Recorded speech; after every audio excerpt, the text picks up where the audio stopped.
Les vagues ne sont plus des vagues, elles sont hautes comme les Alpes. Ces mots, ce sont ceux de Jerry Roof, les derniers qu'il a prononcés au PC Course avant sa disparition lors du Vendée Globe de 1997. Jerry Roof, grand navigateur canadien, mort à seulement 43 ans. Merci Robert Frozy d'être avec nous.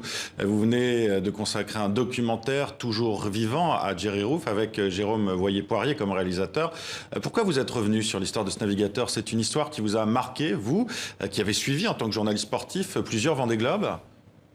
Oui, bah d'abord parce que Jerry Roof, c'était le navigateur, notre grand navigateur canadien. D'un autre côté, il y a des questions qui restaient encore en suspens, surtout sa femme, sa fille qui avait 8 ans à l'époque, comment elles ont vécu pendant ces 23 années.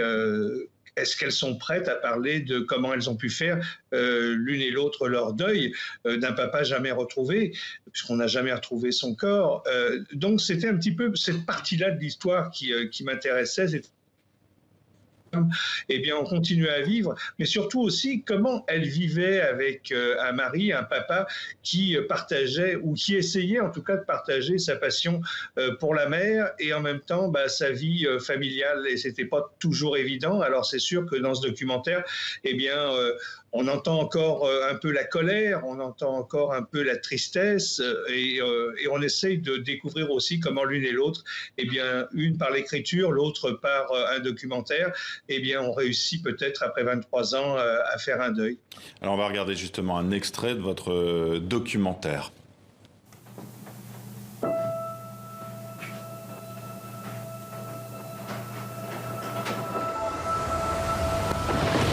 Il y a un cyclone Ophélia sur l'Australie et qui perturbe tout le système météo du Sud. J'avais peur. Je ne devrais pas le montrer à ma fille non plus. Mais je me disais, mon Dieu, dans quelle histoire on est?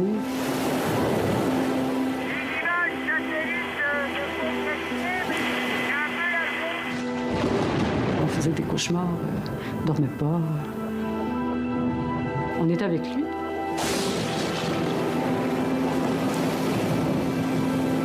C'est triste qu'il soit plus là, en fait. C'est donc une histoire tragique. Vous êtes allé rencontrer, donc vous l'avez dit, la compagne et la fille de Jerry Roof qu'on vient de voir à l'instant, qui raconte son histoire en même temps que se déroule aussi la dernière course de Jerry Roof. Ça ponctue justement votre film. Et vous l'avez dit, c'est aussi un documentaire sur le deuil. Comment faire son deuil justement quand un proche disparaît en même et qu'il ne reste rien a priori? Vous l'avez dit, sa fille a fait un documentaire sur l'île chilienne d'Atalaya où des morceaux de l'épave du voilier de Jerry Roof ont été retrouvés. Et ça, c'est un moment très important pour la compagne de Jerry Roof et aussi pour sa fille. Ça leur a permis d'avancer et de faire le deuil. Morceaux d'épave qui ont été retrouvés, je crois, en 98. Absolument. Et puis, c'est... Michel Cartier, sa femme, elle a écrit un livre sur toute cette histoire. Et puis Emma, qui n'avait que 8 ans à l'époque, eh bien, a fait ce chemin vers le Chili pour se rapprocher, comme elle le dit, sans doute de son père, qu'on n'a jamais retrouvé. Donc, c'est sûr que l'une et l'autre, eh bien, effectivement, comme elles le disent, elles ont beaucoup pleuré.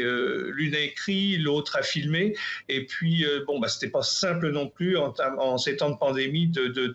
On a dû rejoindre Emma qui vit à Berlin en ce moment. Michel, elle, vit ici à Montréal. Et puis, il y a des moments assez touchants quand on est, par exemple, allé ensemble avec Michel sur la tombe, puisqu'il y a une tombe, une stèle à Montréal pour rappeler la mémoire de Jerry Roof avec un petit morceau de la coque du bateau qu'on a retrouvé, qui est incrusté à l'intérieur de cette stèle.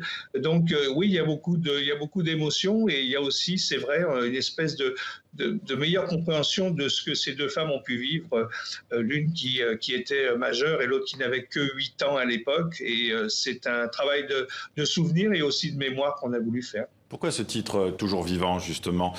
C'est la mémoire de Jerry Roof qui continue de vivre. C'est aussi sa compagne et sa fille qui ont vécu après lui, qui ont survécu aussi d'une certaine manière à cette mort soudaine et violente. Oui, ben parce qu'il est toujours présent, il est toujours présent dans les mémoires. Et puis je vais vous avouer aussi, c'est un petit clin d'œil pour le public québécois, puisque on a un chanteur qui s'appelle Jerry Boulet et qui avait chanté cette chanson Toujours vivant pour parler un peu de l'espoir quand on vit des choses dramatiques. Alors c'est un petit clin d'œil un petit peu, si vous voulez, ce titre, mais en même temps qui résume très très bien le documentaire, c'est-à-dire une personne qui est encore là dans les mémoires. Alors, vous l'avez dit, Robert Frozy, Jerry Roof, c'était le grand navigateur canadien. 23 ans après sa disparition, sa mémoire est-elle toujours aussi présente, surtout après cette disparition brutale ? Bah, écoutez, c'est curieux parce que quand j'ai commencé à parler, avant même la diffusion donc sur nos ondes de ce documentaire, j'ai reçu une tonne de courriels, mais pas seulement au Québec, parce qu'il y a quand même beaucoup d'amateurs de voile ici. Vous savez qu'on avait cette course Québec-Saint-Malo, donc c'est aussi, je dirais, la confrérie des marins, et même de votre côté de l'Atlantique. Eh bien, il y a des gens qui m'ont contacté et qui sont même je dirais, très intéressé à pouvoir voir ce documentaire, parce que Jerry reste dans les mémoires. Quand j'ai fait, par exemple, des entrevues avant le départ du Vendée Globe, que ce soit avec le directeur du Vendée Globe ou le médecin du Vendée Globe, eh bien, les deux avaient toujours présent en mémoire, évidemment, la disparition de Jerry Roof, et c'est eux qui me le rappelaient à chaque fois de saluer sa mémoire ici au Canada. Merci Robert Frozy d'avoir été avec nous. Votre documentaire sur Jerry Roof, toujours vivant, est toujours disponible sur le site de Radio-Canada, et peut-être aussi bientôt, vous l'avez dit, de l'autre côté de l'Atlantique, et peut-être ailleurs dans le monde. Merci à vous d'avoir été avec nous.